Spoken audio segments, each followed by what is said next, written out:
there's a commercial, like a So, little shopping center let me start next with, to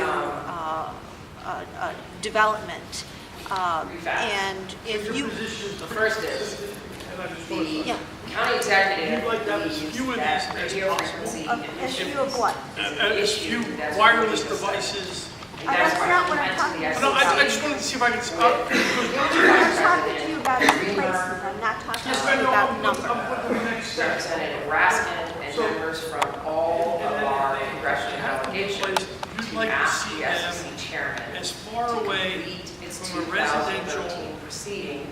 I examining consider the health residences effects and of radio a number of frequency other emissions. types of Second thing facilities is to be that sensitive uses. federal law And you've worked with other says that the communities in county other can locations enforce where the those are SEC also considered sensitive But uses. we When I say you, cannot I talk about deny your Homicidal legal. requests.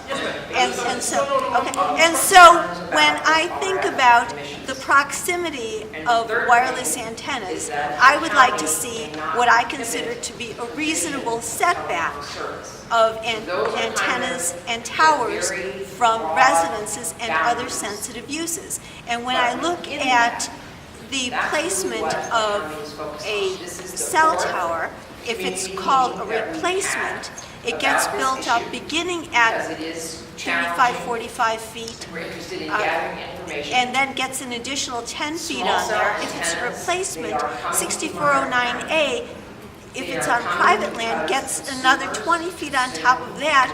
We're talking about a regular size cell tower. Okay, so wait, let's, Smartphones. I want We to have more clarify that. applications. We have more uses, and those uses are occurring not only in our urban areas where you have concentrations of people getting out, like in downtown Bethesda or downtown Silver Spring, but you also have more people doing streaming video in their house. You have some people who are starting to look at, particularly single people, where they may not buy a wireline provider, and instead they'll buy a mobile data package. You have more providers offering unlimited data, which is attracting people. And we have more telecommuters, and we have more people who are doing work, not just in traditional offices, but also in their homes. We are getting more small antennas because of technology changes. The technology now is that where we, for those of you who remember the mid-90s, we started having deployment of very tall towers. The technology is now is that what you want to have is a tall tower, and you have smaller ones. And the idea is that just like when you walk into the house with your phone, and it knows to switch you over from a network and onto Wi-Fi in your house, for some of these, what they can take is the taller tower, and they can know how to switch you to the shorter one, and that makes the network work more efficiently. The other technology changes that are happening is people talk about 5G. 5G is actually a tool, it's a means. There's more spectrum that's coming, but you could use what we currently use for 4G as 5G. The new spectrum that's coming, it's at higher frequencies, it travels shorter distances.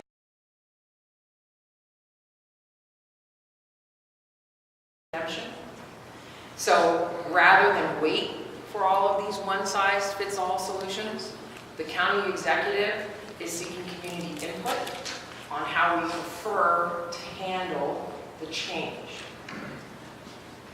I'm going to give you a short summary, and what I'm going to do is, because this is the fourth meeting that we've had, we're going to maybe try a different format about this. I think some people have heard these things and seen these things, and we've had the thing out there. So what I'm going to try to do is a short summary, and then we're going to try to open it up for questions.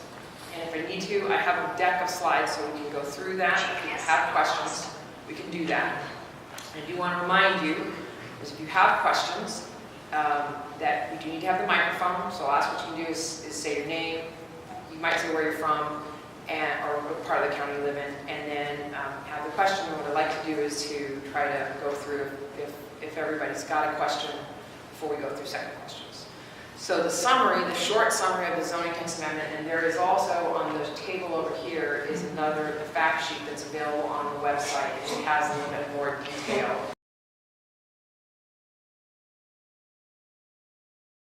Talk about what we're we're really talking about are smaller antennas. And we're talking about shorter poles, so we talked about them as micro towers.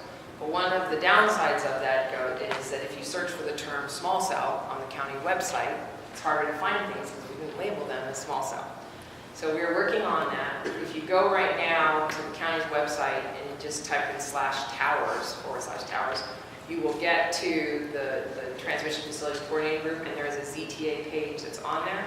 There's an interactive map. There's a database of all the locations, so you can always go there, and we are working on ways. We've already, at the suggestion from last night, we put some links from the council's small cell page, and we're just trying to make it so that it's easier for people to find things.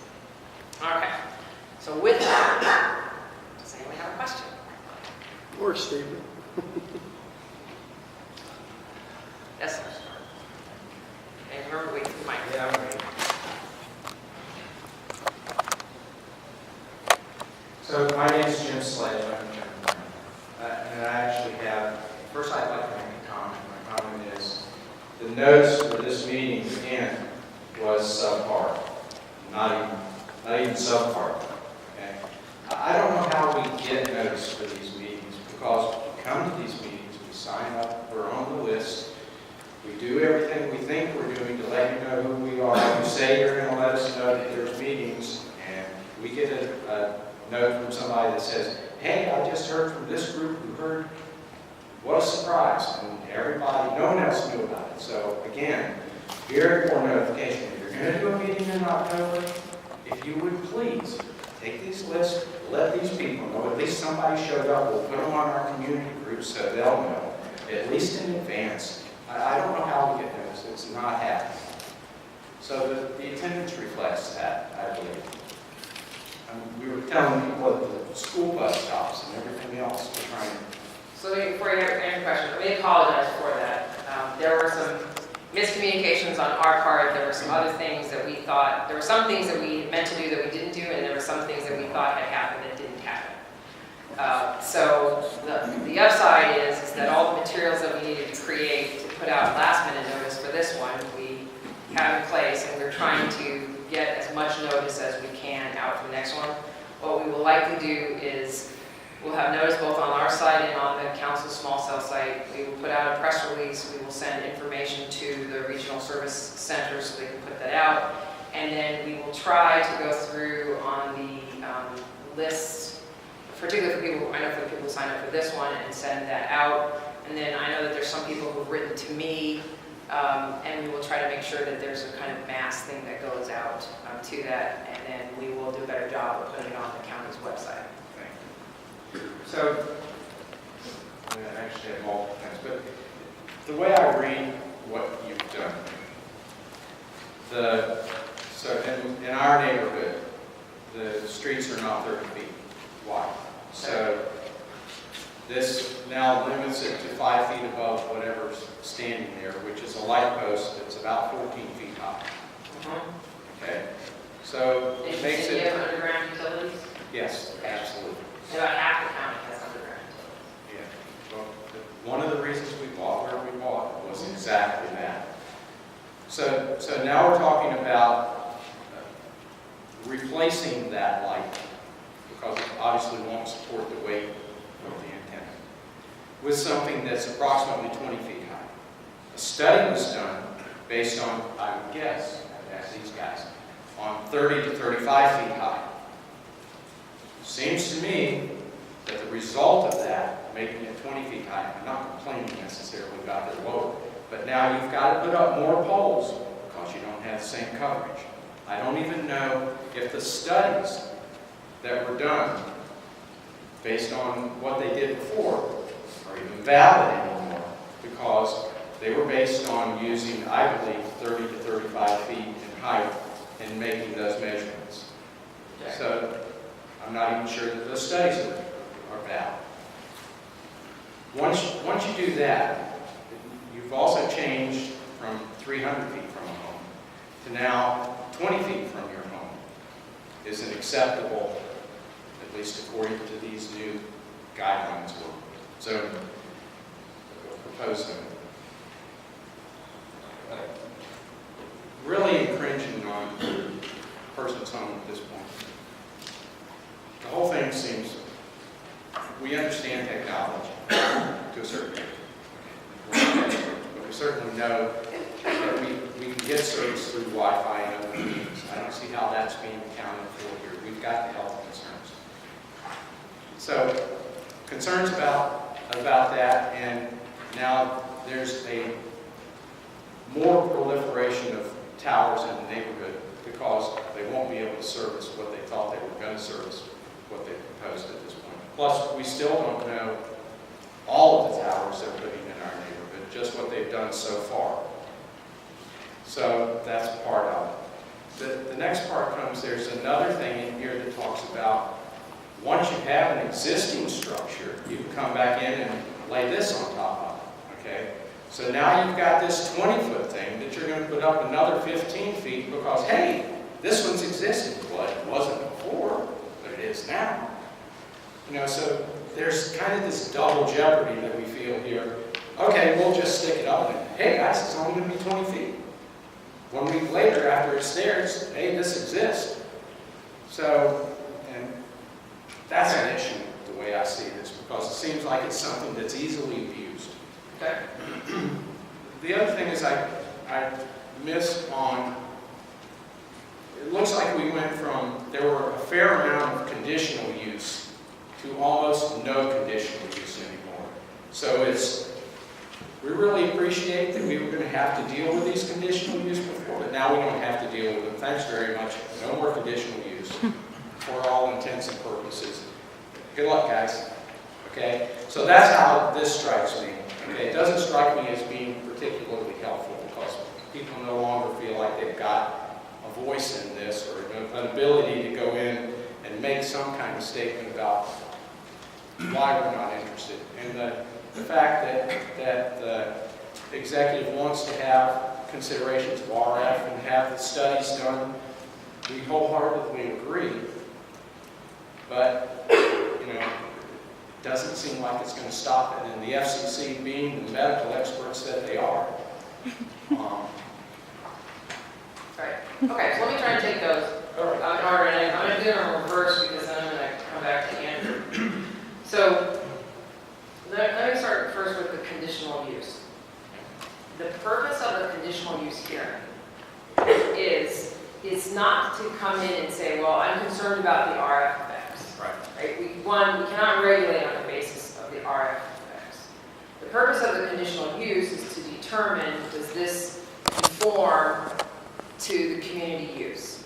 So the idea of creating the specific conditions that allow the limited use is that essentially you're saying is that if you meet the limited use conditions, we don't have a further discussion about does it conform to community use because the presumption is it because it's met those conditions that it's in there. And part of the reason for doing that is that there are time limits the FCC's imposed.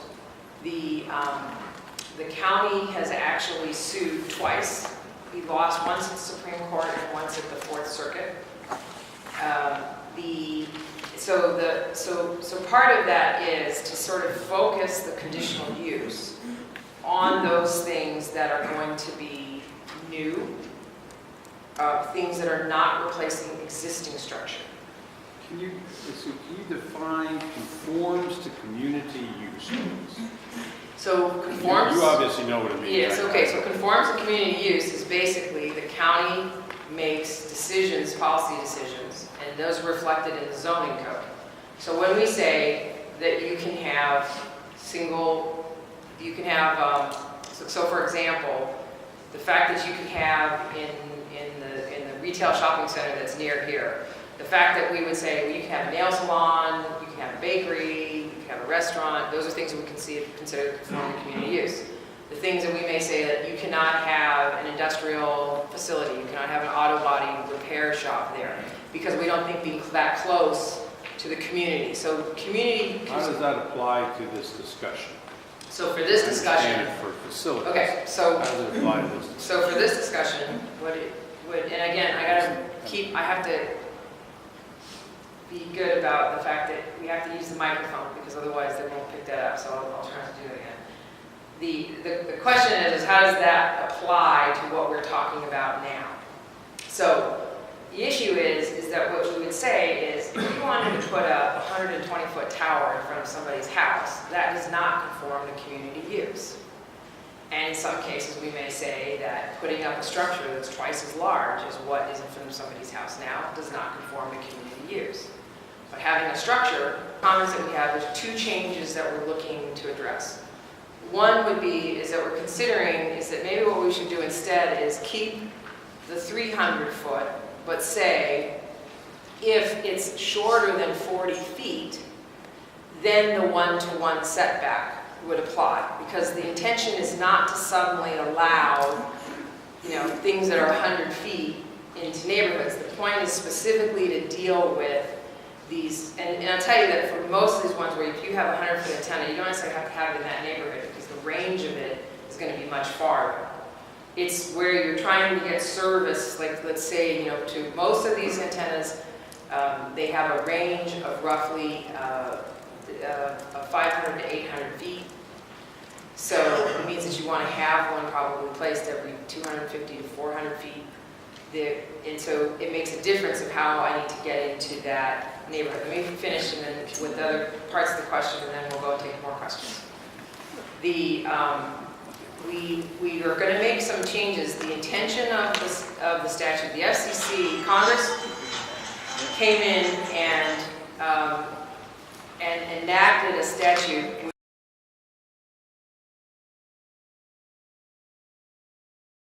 In one of these places, and by the way, this is sort of been a very painstaking process. One of the issues in the underground neighborhoods is that there is no really good way to do this. It's a matter of doing the best that can be done with existing structures and so forth.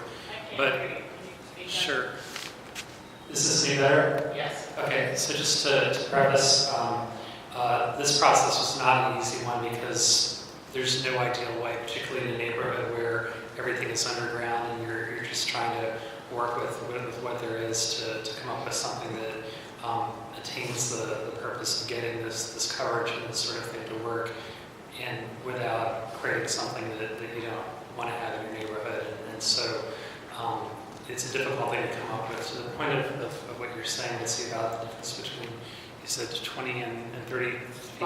What you're trying to do in these instances is get above clutter, essentially. So moving vehicles or fixed vehicles or anything that could get in the way between the person using the phone or the device and the antenna, so you have more or less constant loss and signal and so forth going through that.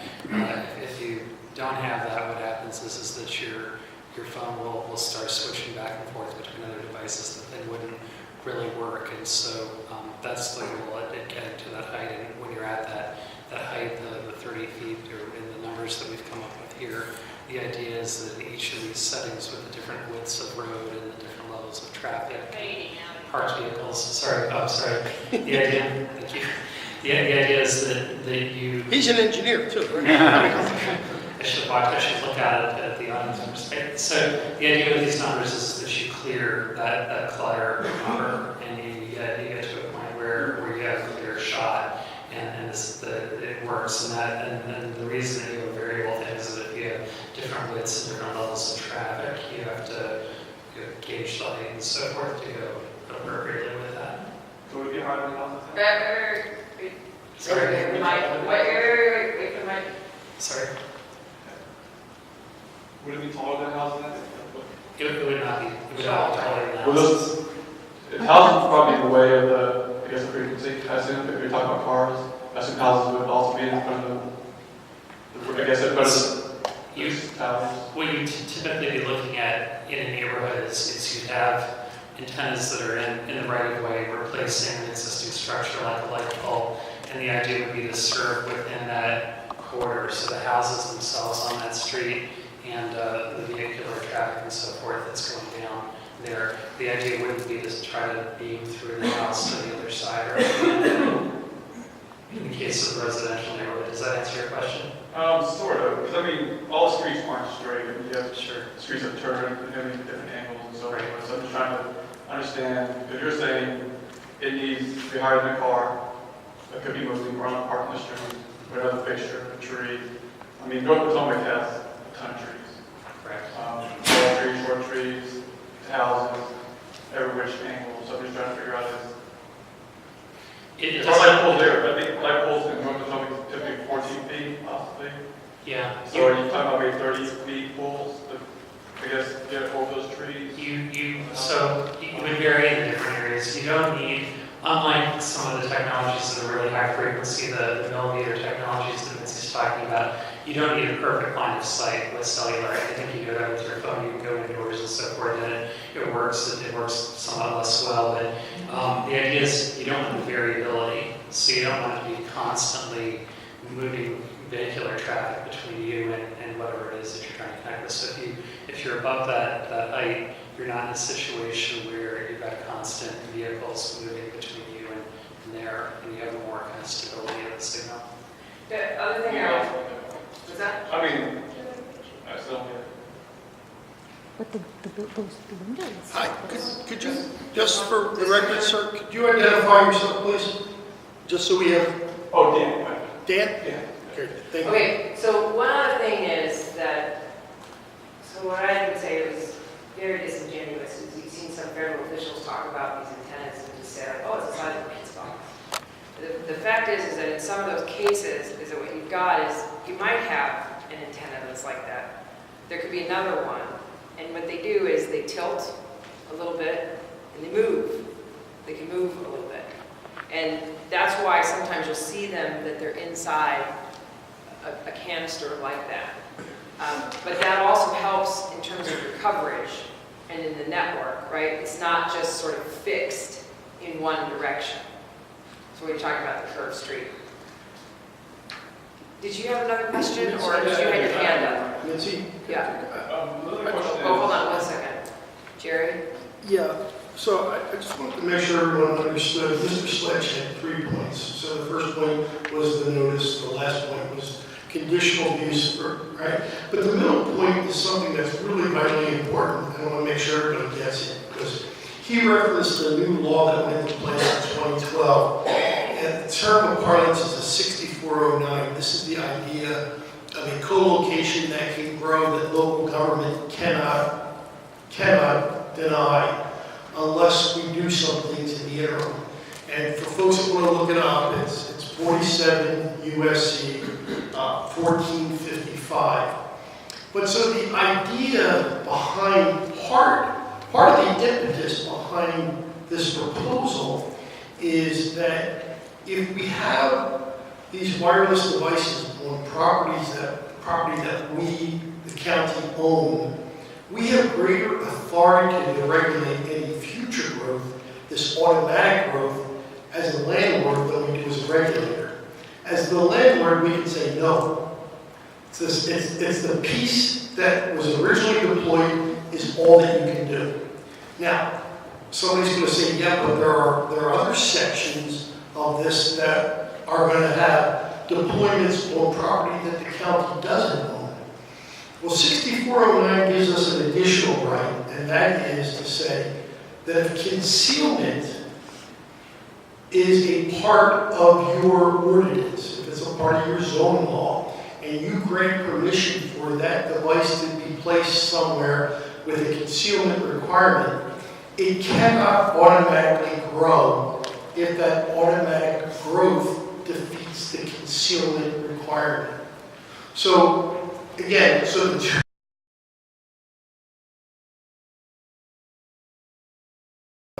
ask one question and answer, clarify.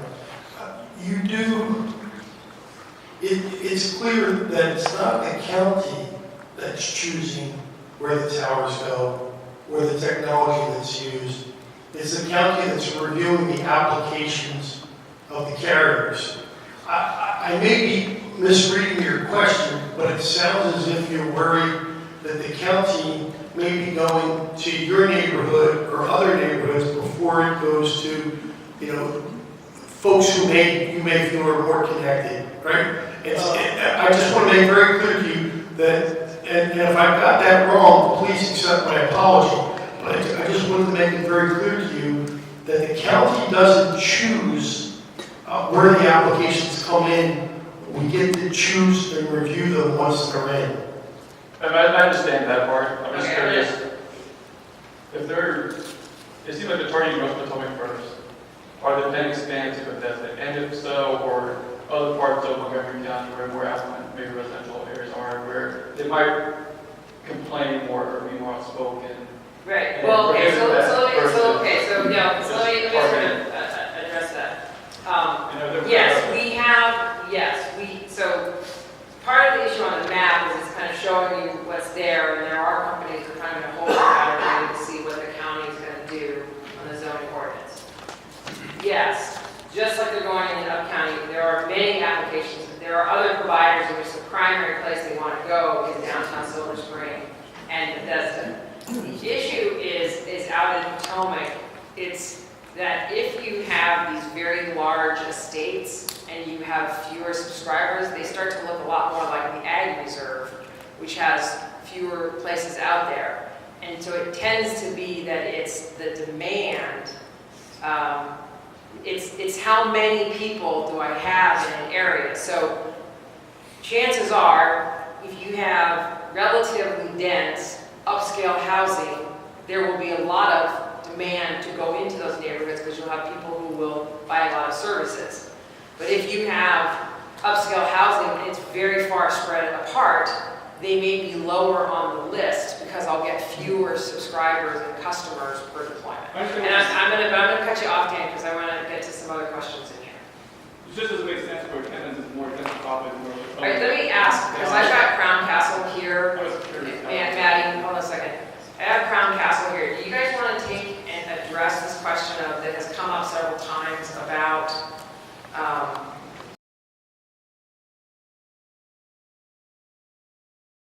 okay, or wait for the mic. Okay, if you pull up north, if you pull up. Maddie will hold the mic for I you. promise I won't. Maddie will hold the mic for you. Don't come on. Touch the mic. Okay, the problem with North Potomac is, if you look at our neighborhood, we have 300 homes. We have 12 cell towers in our 300 home neighborhood. You look on the other side of Muddy Branch Road, the neighborhood is exactly the same, built about the same time, the houses are about the same width apart, same trees, same everything. They have two towers. So I know that Mitzi says maybe we need more T-Mobile, but maybe why wouldn't they need more T-Mobile? And then you go down Dubuque Mill Road, and there are neighborhoods, they developed each farm as they went down Dubuque Mill. They're all the same, all the way down. We have 12, they have two, I can't see the, 1, 2, okay, 2, can't see the roads. going down. So why do we have 12? And more. Pardon me? Possibly more. Yeah, well, yeah, no, just the next street. It's like 14. Yeah. Okay, remember, use the microphone. So again, my name is Rich Rothrock with Crown Castle.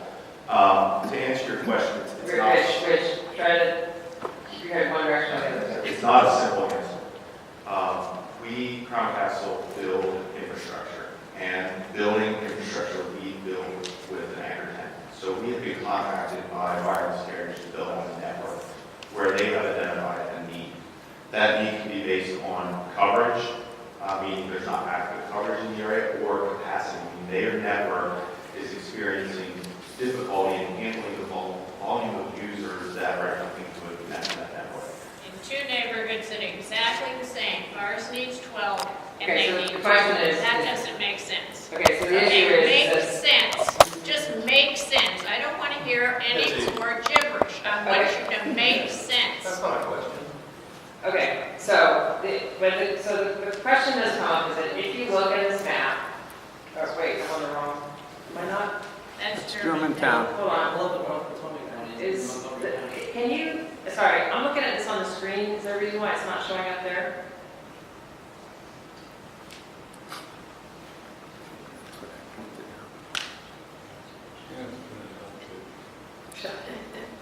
Maybe, hold on, let me see if I can do this. Okay. Oh, there we go. Sorry, I'm looking at it, it's right there. And I'm looking at it, and it's You're like, not. it's not on there.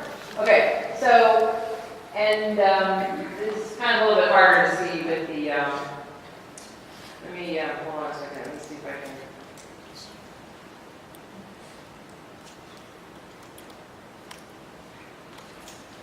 A little better. Okay, so the question that's there is, if you look in these neighborhoods, they seem similar. They have underground utilities, the houses are similar. So what people are trying to understand, and we've had back and forth about this. Crown Castle is a builder, and their client are the telecom providers. What we don't really understand is, why is it that there's so much concentration? And one thing I will show you is, just give me a moment here.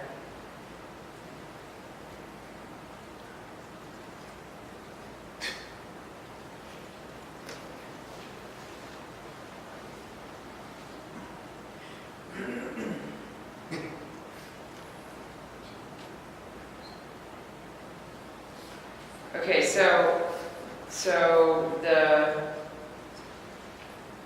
in this area, there's a lot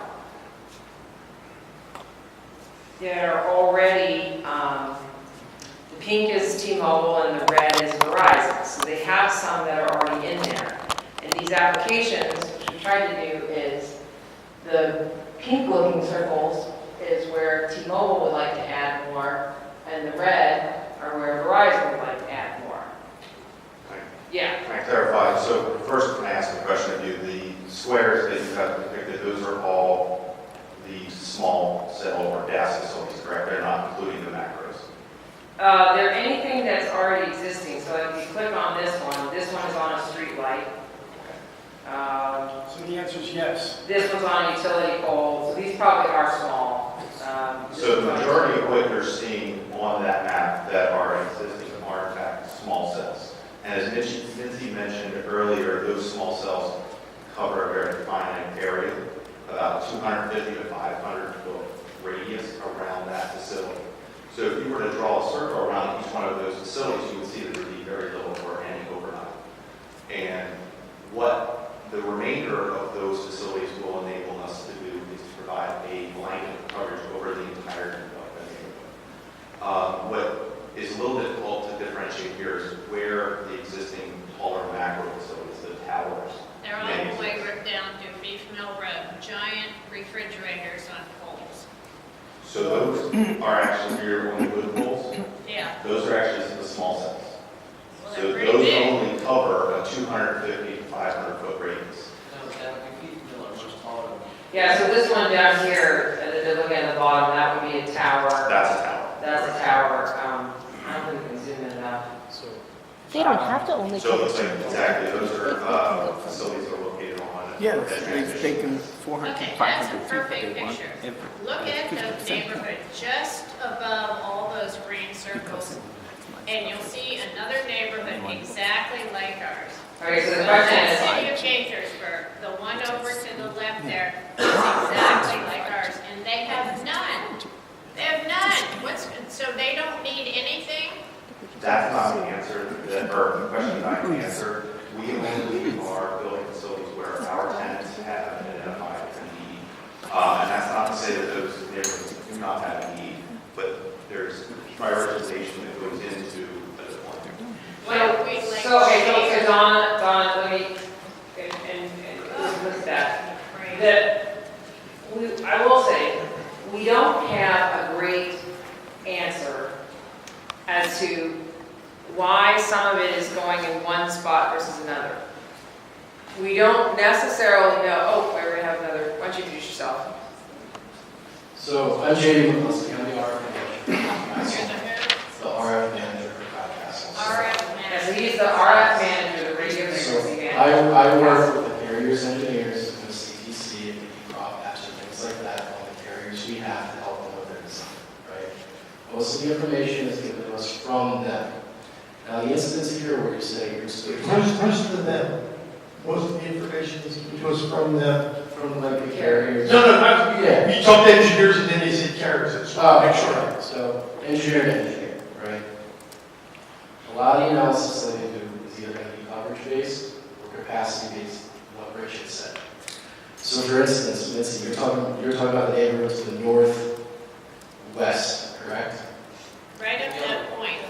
At the top of the point. So I think what we're looking at Right is there, this, right there. so this neighborhood here, Is and that, on the other side of the creek, which is an interesting thing, is even if you looked at where all the existing ones are, those small cells. so I can't speak to the specifics of this design, but what I can say from the RF perspective, and keep me honest, is that a tower in the pink square at the Up very here? north? Yes. A Yeah, monopole yes. as a tower. That is a 161-foot monopole. And there's 2 carriers on it, correct? It says T-Mobile and, Yes, there is another carrier. Verizon. So, from that monopole, depending on the height, depending on what it is, depending on the frequency utilized, there's low band frequencies that tend to travel further and farther distances and through clutter better than your high band or mid band frequencies.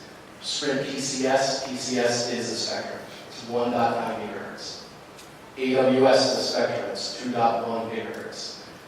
If you've seen the LTE commercials that came out a couple of years ago, and they mentioned the 700 megahertz that rolled out, it's a frequency block, a channel that the carriers implement. The low band off that tower probably provides some coverage to those neighborhoods, but that really dense clutter by that river or the creek, that area may be blocking that. Okay, all right, so let's not, All the he's, same. okay, but let me sort of, maybe let's, well, now. I think- It's an RF environment. Right, okay, The so, carriers do their analysis from their data right, and from their coverage maps and use that statistics and look at that to ensure that the network is functional. okay.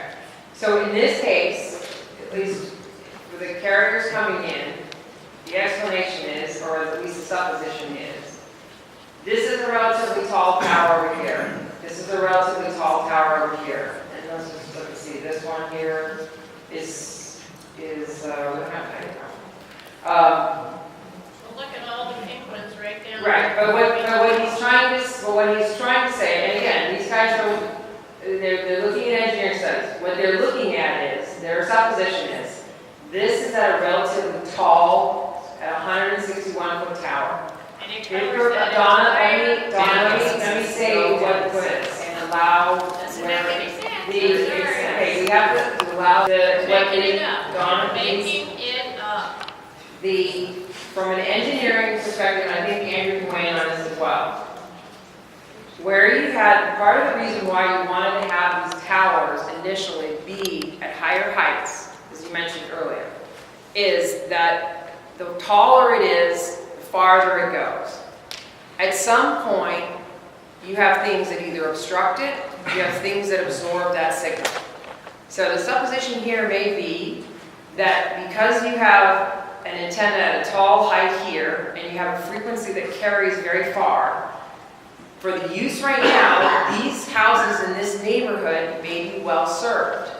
But once you get to an area, Don, please, once you get to an area where you have a large concentration here in this creek, and you're trying to serve this other one, it may be that this is not sufficient to reach over here. And that may be why you have 2 providers who have looked to fill in a particular area. I will say this, for many instances, to go and put and allow where it made sense, to allow. Potomac. A number of questions. You have 2 pink squares, and then you have 3 pink squares sort of right in the middle of the cluster that straddles, it looks like Muddy Branch.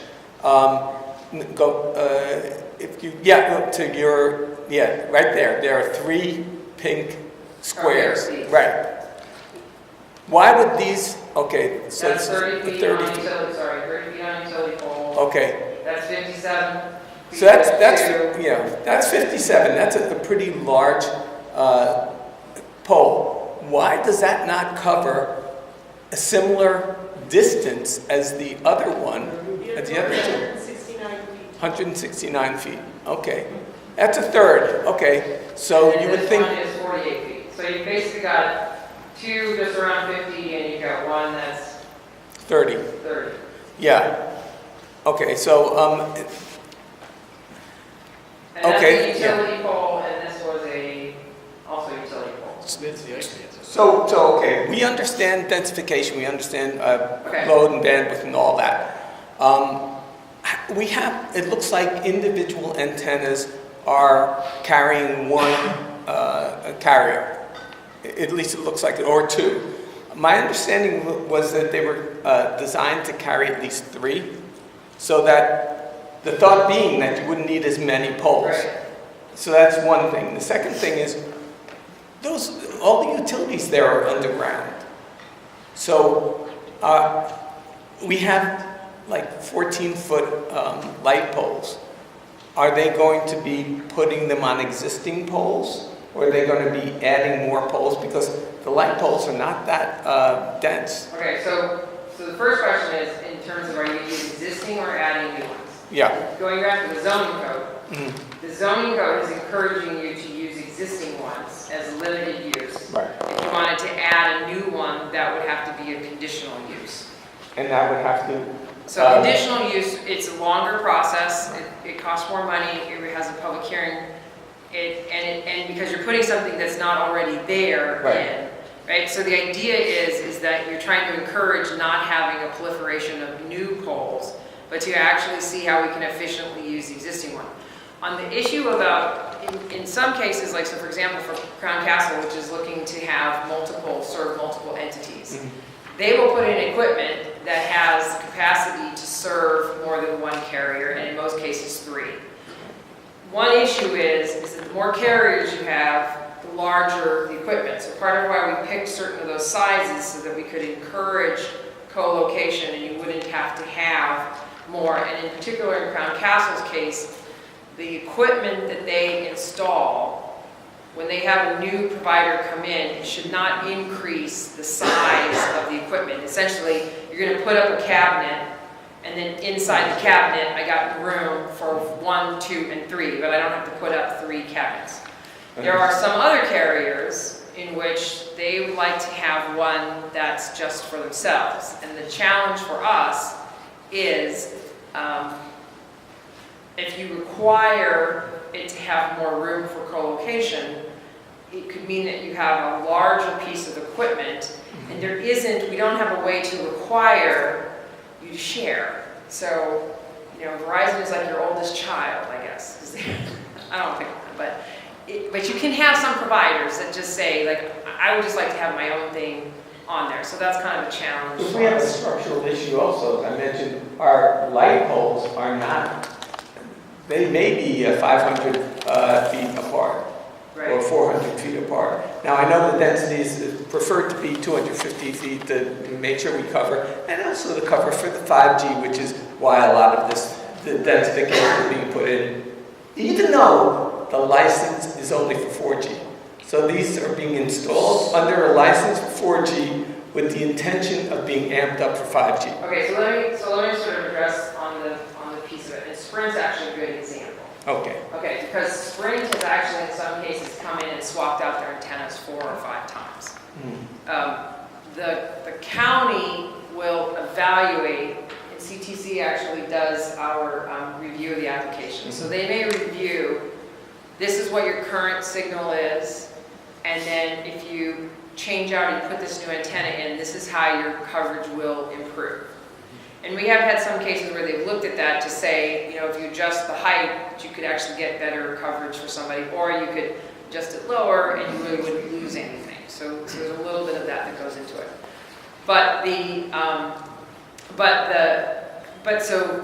We don't license to say, we do say, like, you're allowing me to put up this piece of equipment. We do not say, we allow you to do it based on this spectrum or those things. The county's not getting into that. When the carrier may acquire new spectrum, and the reason why I mentioned Sprint is some of you remember that Sprint was there, then they merged with Nextel, then they went to, I think it was WiMAX. So you could use the current spectrum that you use for 4G, and you can make changes in the way that use it, and essentially you're using it for 5G. Does it have the same range? 5G's not been developed yet. It hasn't, It the doesn't new exist. stand, the new, so the Could question. Theoretically, Can I just make theoretically, I this, understand. can I just make a suggestion? This is all terrific, but it's 8:15. We owe the council and the county executive feedback from the community meeting on the draft proposal. Could I ask that we go back and open the floor to folks that have comments and questions? Sure. Okay, Just so let me one question. go- Are you going to remove the towers when they're no longer used? So all of the requirements in the franchises do require that if the entity is no longer in use, that it be removed. By whom? It's on the obligation is on the carrier or whichever the entity is to do it.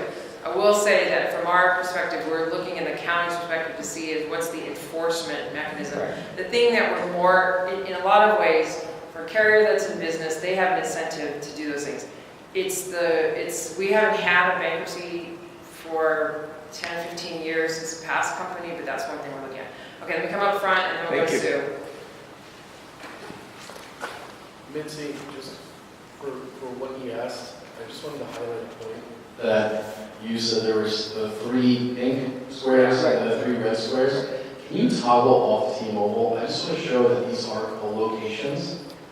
So see that it's not like there's building a Verizon one right next to the Right. T-Mobile one. I just want to make Oh, sure I that's... understand that some yeah. of them are that, but some of them Sure, are not. okay, so there's the co-location, yes, sir. Hi, my name is Mark King, Germantown, Maryland. As a homeowner that has his address specifically listed on the places where a tower is to be installed, I have a light pole that sits on the corner, What's your address? 13601 Spinning Wheel Drive. 13601.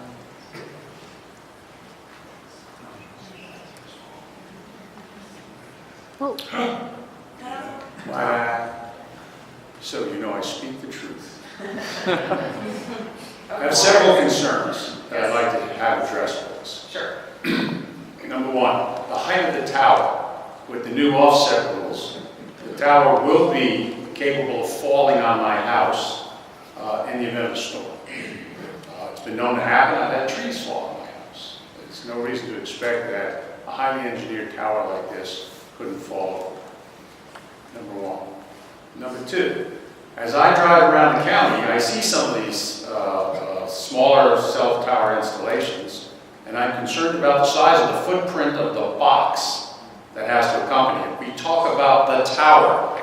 No one's talking about the footprint of the box.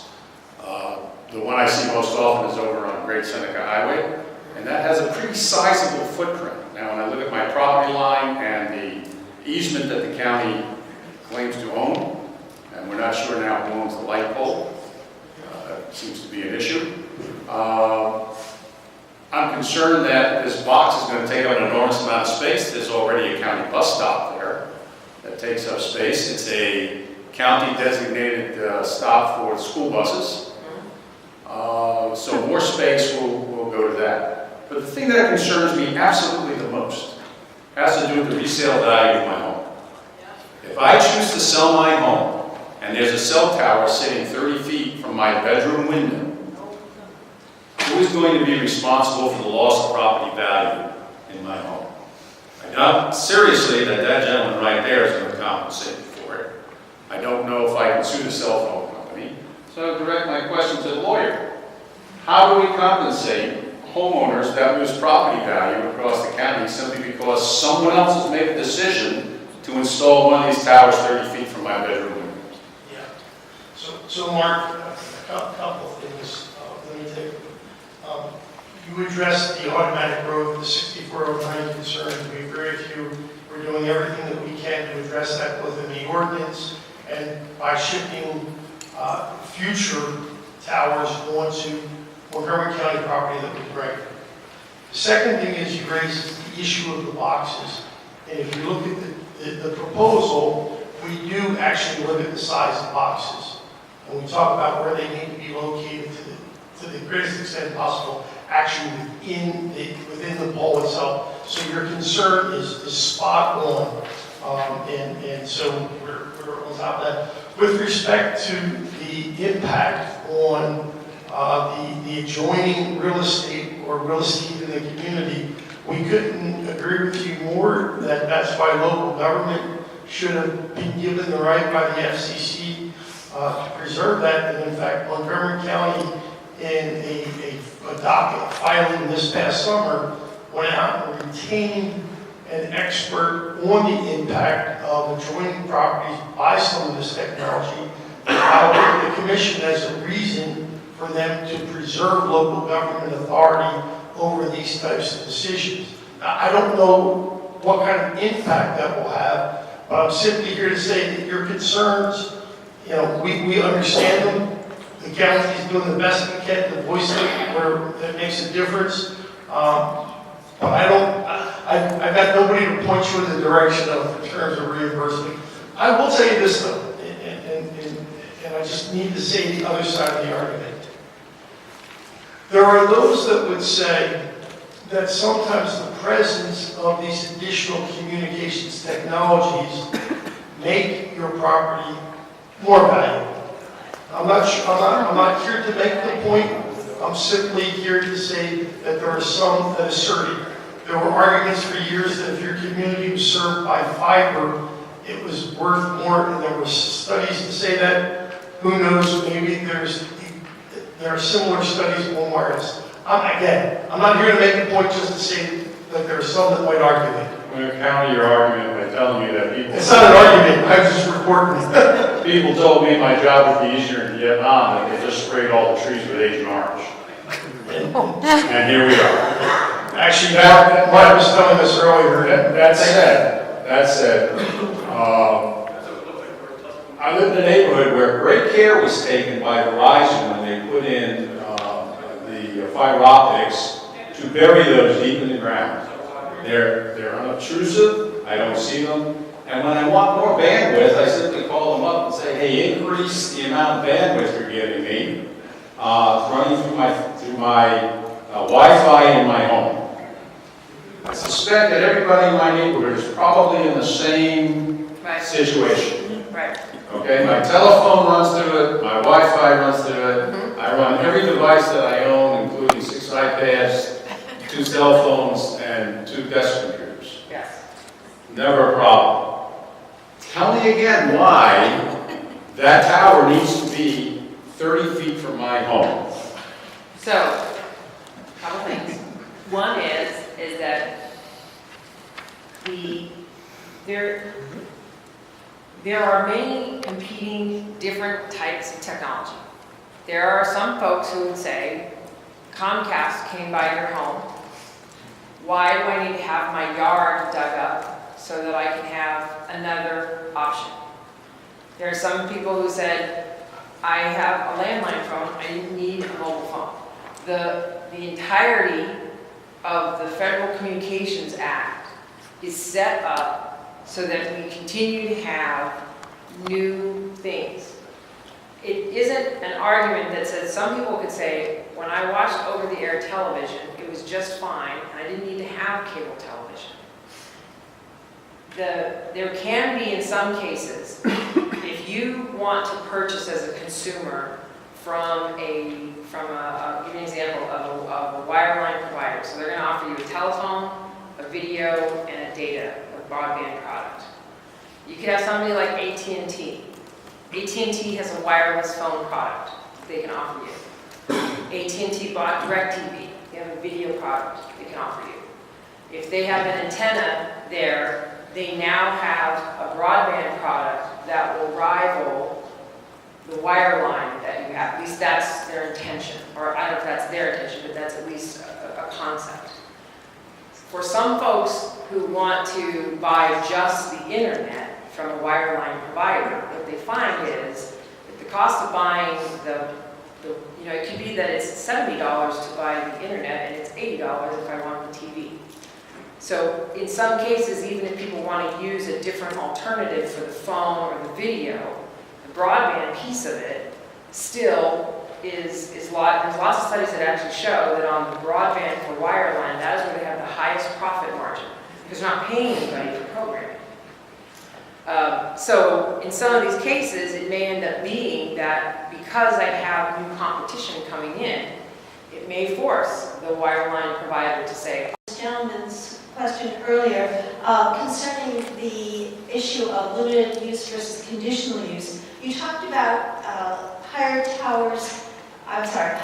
poles being authorized for limited use simply because they were higher poles and then meeting the community standard.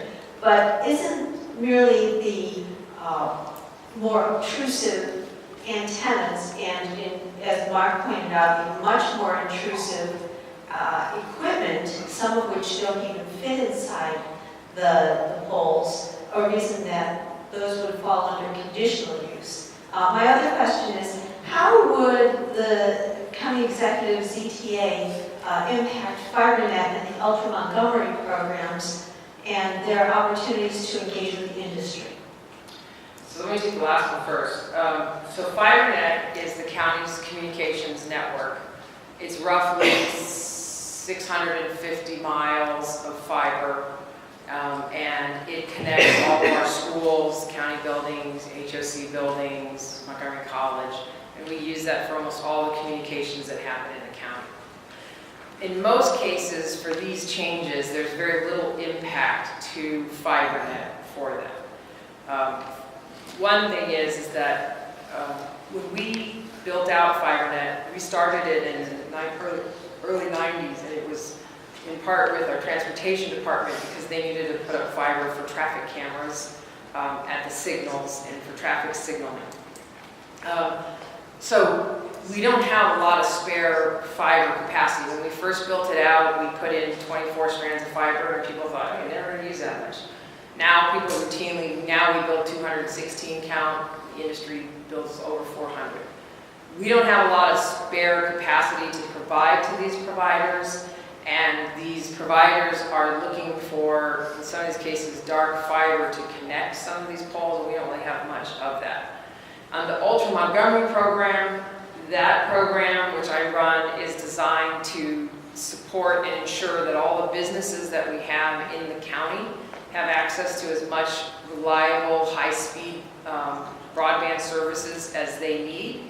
The fact that we can make broadband available to more businesses and that we can ensure that as we have more businesses with telecommuters, that they have better service, that's generally good for the county in attracting a new workforce, but there really isn't any other financial or other component. It's simply that it's in line with the idea that the county wants to continue to grow jobs in the county. And when you look at, one of the things when I started doing that program is what you start to learn is, people talk about the cloud, it's odd that there's so much of, and you probably have the same thing in your daily life, there's so much of what people do that depends on having access to the internet. And the odd thing I found for a lot of companies is it's their communications network. So all of their files, their Rolodex of clients, those don't exist in their office. They sit at a data center or someplace else. We have companies like AstraZeneca and other folks in the county who they don't have a meeting with 12 of their salespeople sitting around the table. They're using video conferencing and other things like that. So to the extent that the county remains at the, and I'll tell you, in the DC area, what we compete against is the district in Arlington, I would say for the most part. As you age out a little bit, you start to have kids, I think we compete more against Fairfax.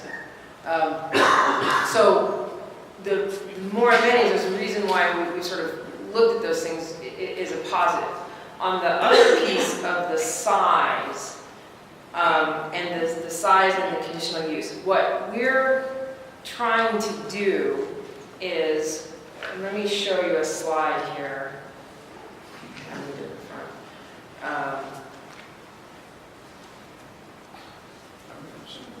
Okay. Here. This is showing you the 13 states that enacted legislation in the past 2 years to preempt local government siting of towers. The two that you see in yellow, in Ohio, it was overturned because it was part of a pet shop bill, and they said it violated the single subject. And in California, it's passed both houses, but the governor has until October 15th to decide whether or not he wants to sign that or veto it.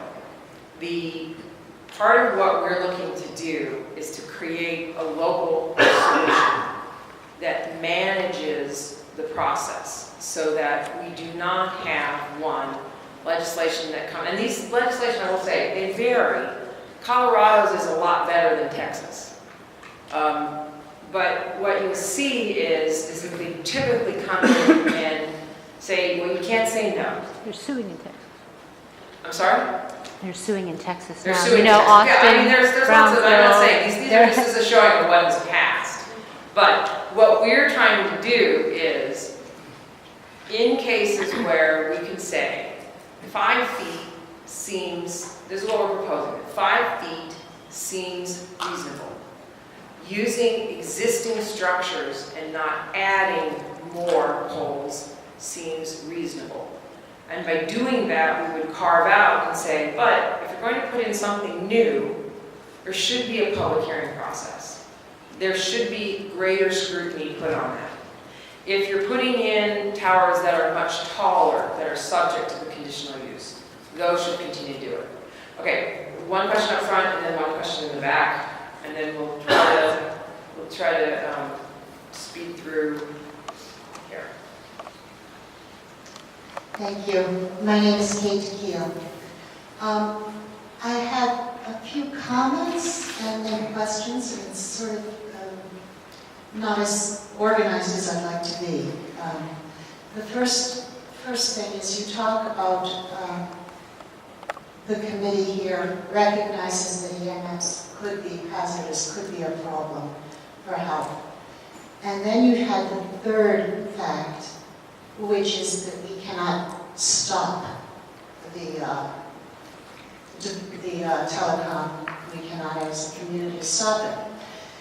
So my question is, we're kind of accepting the landscape that industry gives us. They say there's a demand, a public demand for more data. But that's a premise that is not necessarily true. The public doesn't even know what these data demands are going to be. They don't know that these data demands are sensors, are robots, are connecting every single thing from plant waters to pills to rectal thermometers to diapers.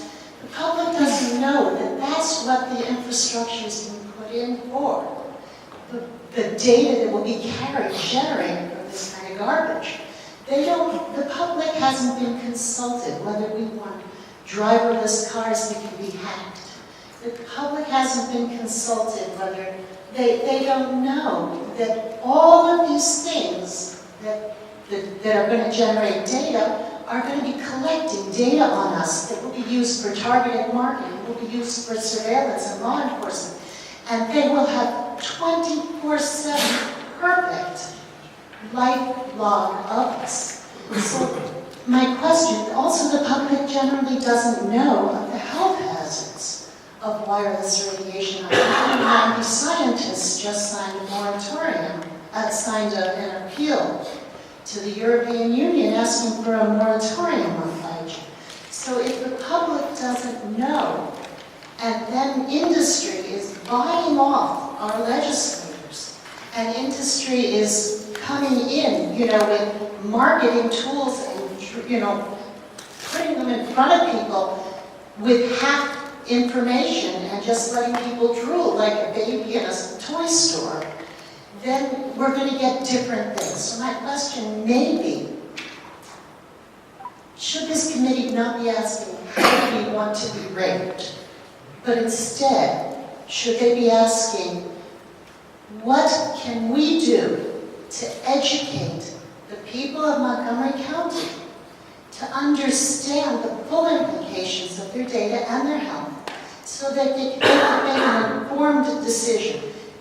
Also, given these two 3 facts, fact 1 and fact 3, there really is another way of working around this, acknowledging both of those, which is to re-educate the public and have a kind of a different,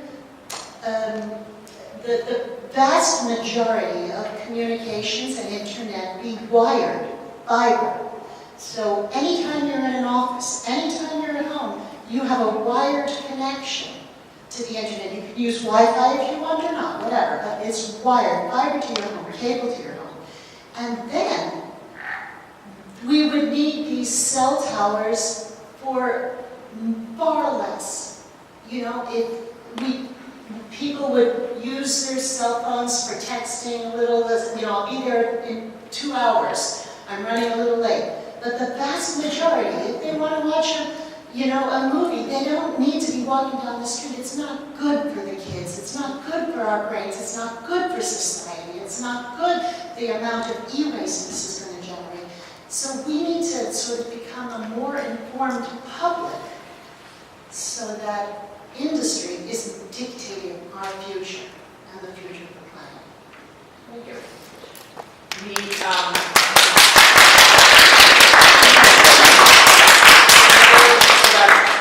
I think that on the issue about understanding data privacy, what happens when you use those things, that is a fair point. There are a lot of organizations, and there is a lot more from a consumer standpoint of having people understand, and understanding that if you're using the GPS on your phone, what's my ability to simply say, if you can go to Google Maps, it'll say this is all the places that you went. So I think that's a fair point for people to understand when you use technology, what are the implications of that.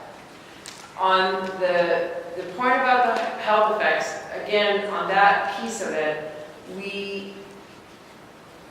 the county executive has said that the Congress designated the FCC to be the body that addresses that. The FCC itself has said we're not the experts on it, and the experts that would consult are largely in this county. That is why the county executive has essentially said it doesn't matter that it's hard, it's your job. It's your job to actually, Congress put you and made you responsible for it. The GAO came and said you need to update your standards. The FCC opened a proceeding. And, you know, for an agency that's looking at the fact that we may take 90 days and suggest that it should be down to 60 days, I would say, well, you have a thing that's sitting out there for 4 years. And I agree with you that it creates a distrust in our government institutions when you don't do your job. Okay, question in the back, and then I got a question over here, one in the back over here. Hello, my name is Paul. I'm a resident of Germantown, Maryland. I just had a RF question for the gentleman from Crown Communications and one for the county lawyer. So the tower photos that you show, those monopoles, ones that are 14 feet above the ground, the ones that tall black canisters, can you guys tell me how much RF energy emits out of those, typically? 10 watts, 25, 50, depending on the radius it transmits? Yeah, let me figure out, actually, I have to stand up and.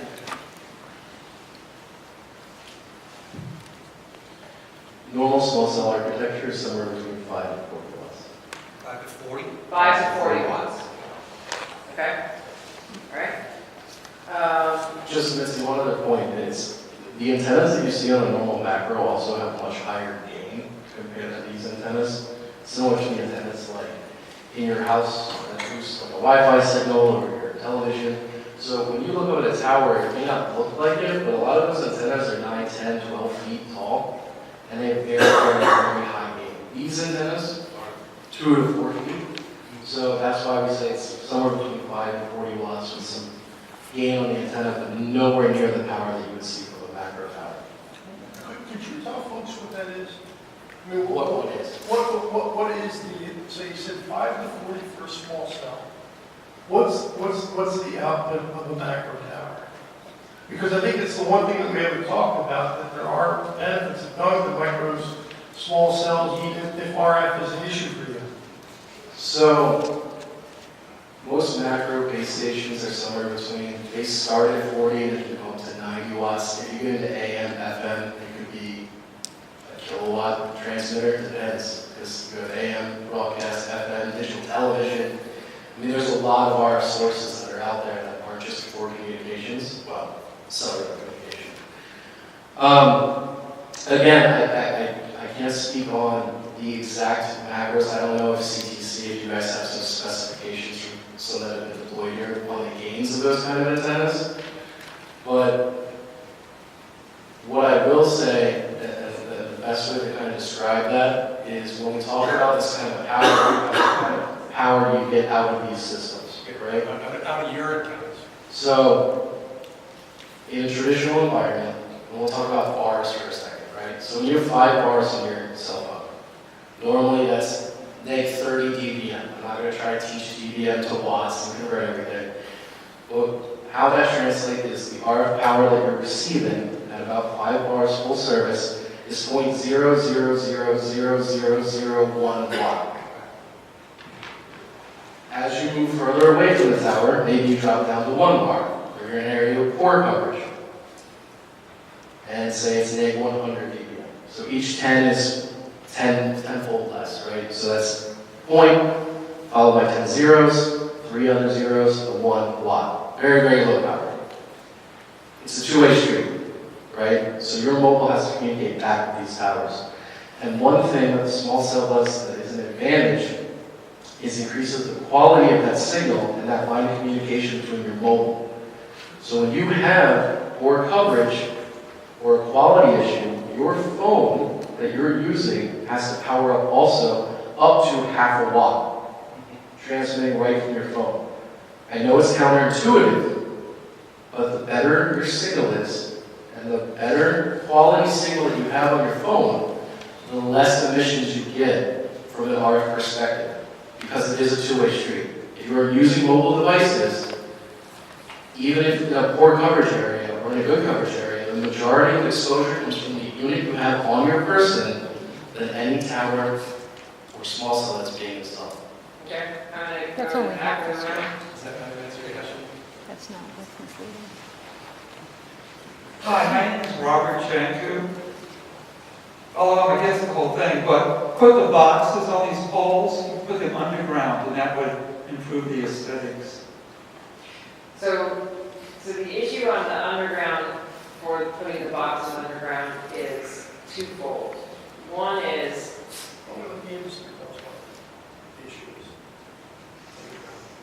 sure, Rich.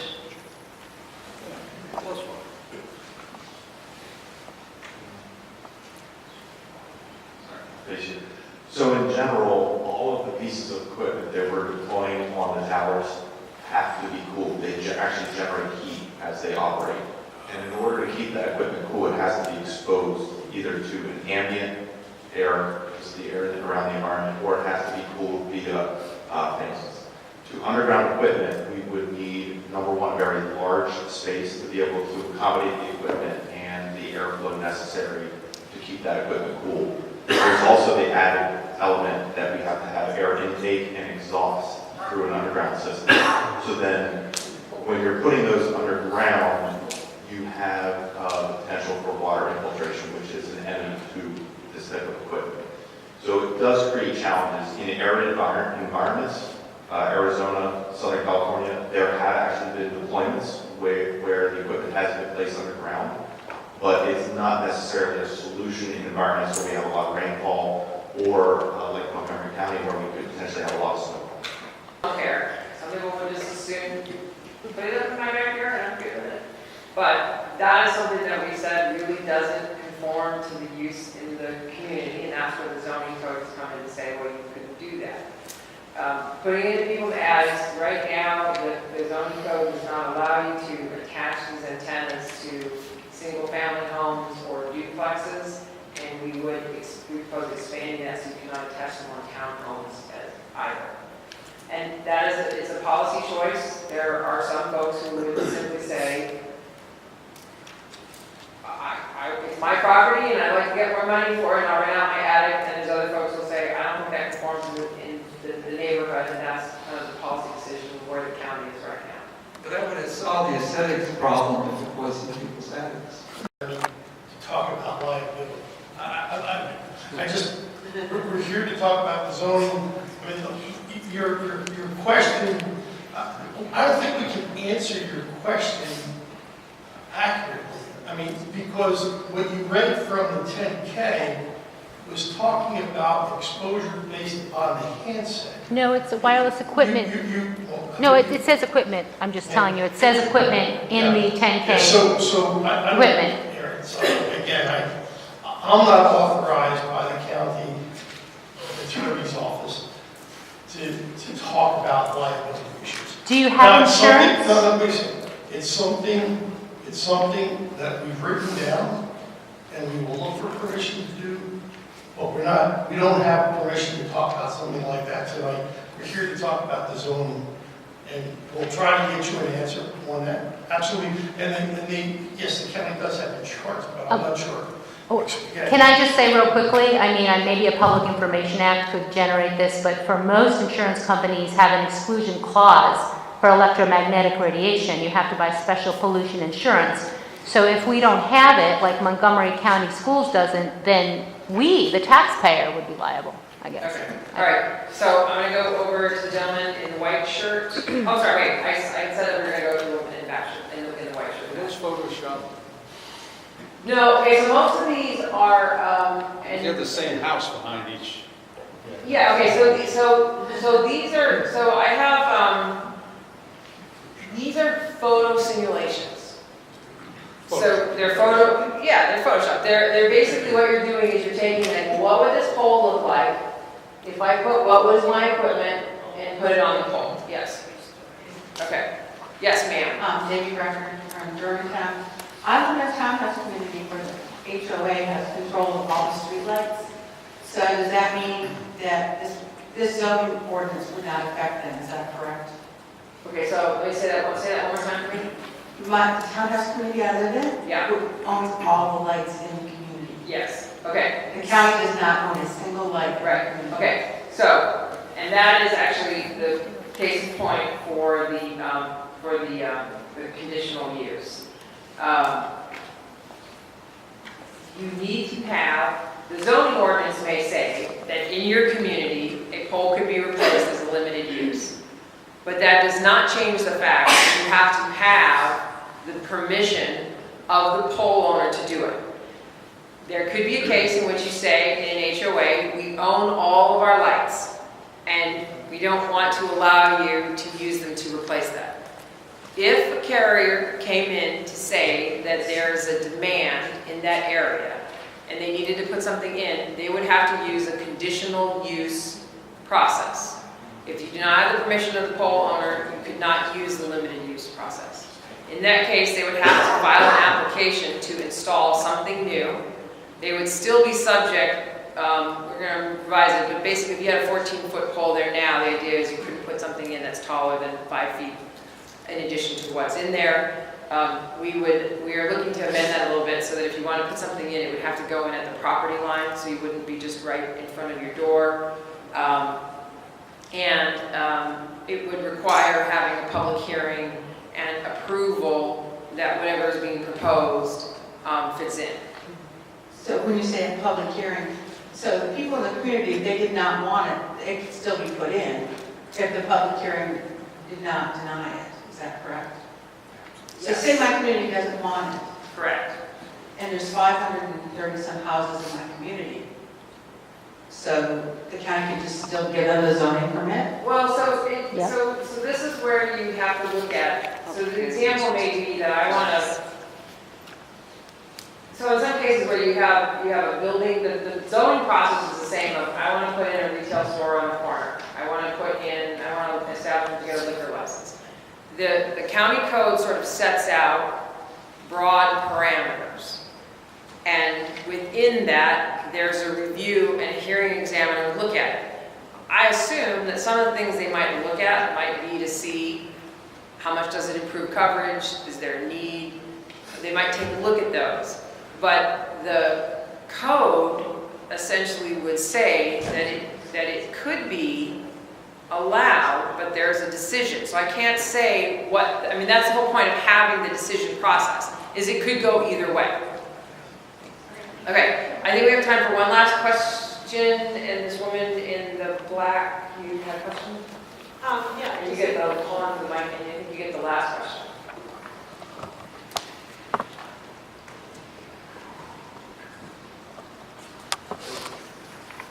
Deborah, in Germantown, I just have a real quick question.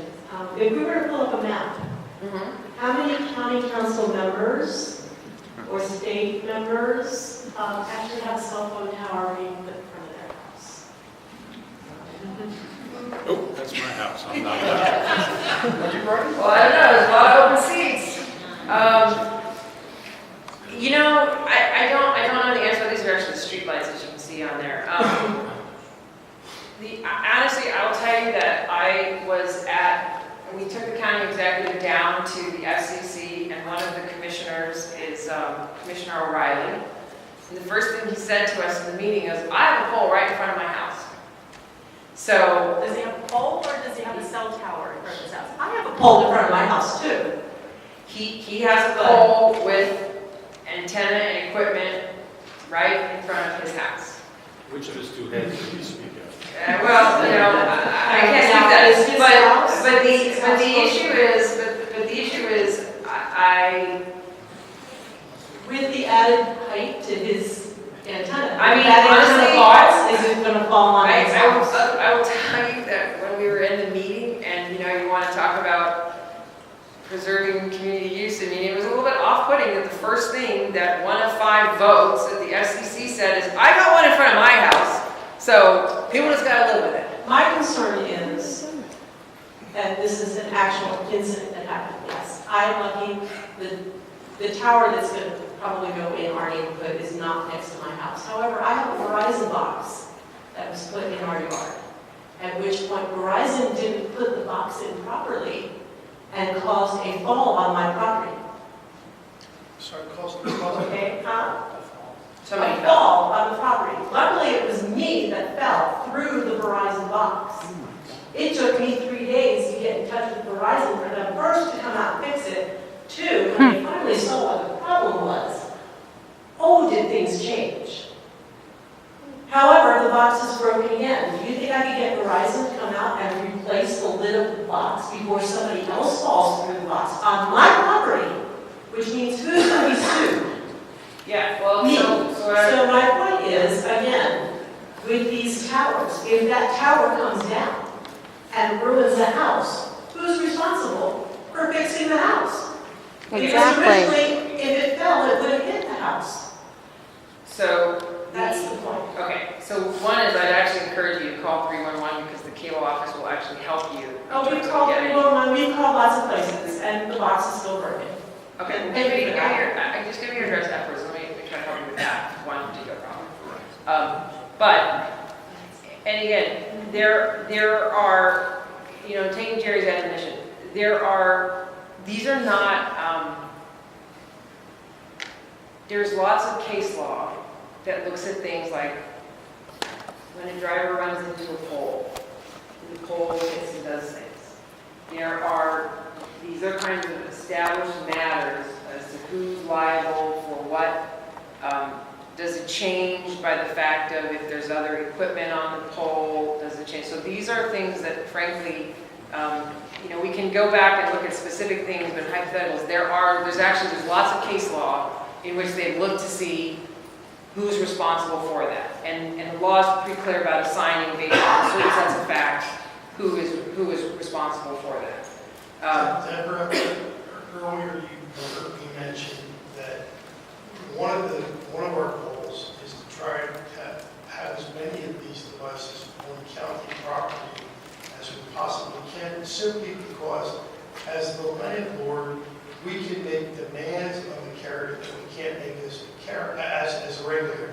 For instance, I've done deals for other communities on small cells where they're on municipal property and there are indemnification requirements, there are insurance requirements, there are inspection requirements, there's the visual look, a number of the things that we might not be able to do if we were simply wearing our regulatory hat. So to answer your question, if it's on one of our poles, that falls over and damages a home, we would contemplate that would be covered under the agreement that is that we have with the carrier. And there would probably be some sort of a performance bond or some sort of surety so that, the money would be readily available. So those are the types of real concerns that we're having these community meetings to hear, because those are the types of things that we want to take back and say that these are reasonable, they're anticipated, we can anticipate them, let's address them. So I have a real quick question though. If you go back to the site of Germantown, especially in Brother Mark's Yeah, house. I'm telling you, his computer's gonna restart itself in 2 minutes, that's so right. we can, the It German. was the Germantown which we Yeah. have. There is a field, there's basically a county property. So if you look at Germantown, there's a park property that kind of surrounds our neighborhood. Instead of putting all these small cell towers up, wouldn't it make more sense to go into someplace like Black Hills, where there are no properties? So if the tower fell, you just put up another larger tower and cover the entire neighborhood with one tower instead of putting up all the individuals and cell towers in front of people's houses. Again, I think that that's the type of community input that we need to hear. It might be interesting to ask the questions, even in this room, would people prefer 170-foot or 150-foot tower? Put the big Christmas tree thing up. But again, that's what the county does. So again, not to pick on a company, but T-Mobile comes in and says, we'd like to put up 5 of these small cells. And Andrew's company, engineering firm, looks at that and says, you know what, I think that if we went over here and put up a mega tower or a macro tower, we could get the same type of coverage. And then I will tell you that there will be a hearing, and the community probably will be fairly split as to whether or not they want the macro tower. And the hint is typically those who will be opposed are the ones that are probably going to have the micros outside of their house, and the folks that want the micros don't. So it's an awful lot of times it's a balancing act where we're trying to do the very best for the largest number with those concerns. But that would be something that we would look at. Again, like going back to Jamie's question earlier, where she said, well, if we're the homeowners association and we simply choose not to allow it to be deployed, I know it's going to happen. I mean, the question is, can we do it the most advantageous and actually cost-effective way instead of having 100 of these small towers that need to be taken care of? it's so interesting because You can have one large tower where, you can have multiple sites. I mean, you see them along the road, and have a youth parking lot So, that could accommodate something Okay, like so- that. And so if let me- something happened, it wouldn't Right. just work out. so let me, to address that and wrap this up. Part of that is going to be driven by the technology itself and which spectrum you can use. Because some spectrum will not carry that far. That's part of what's driving it. So certainly in areas where you can use those, there may be other issues of putting things up, but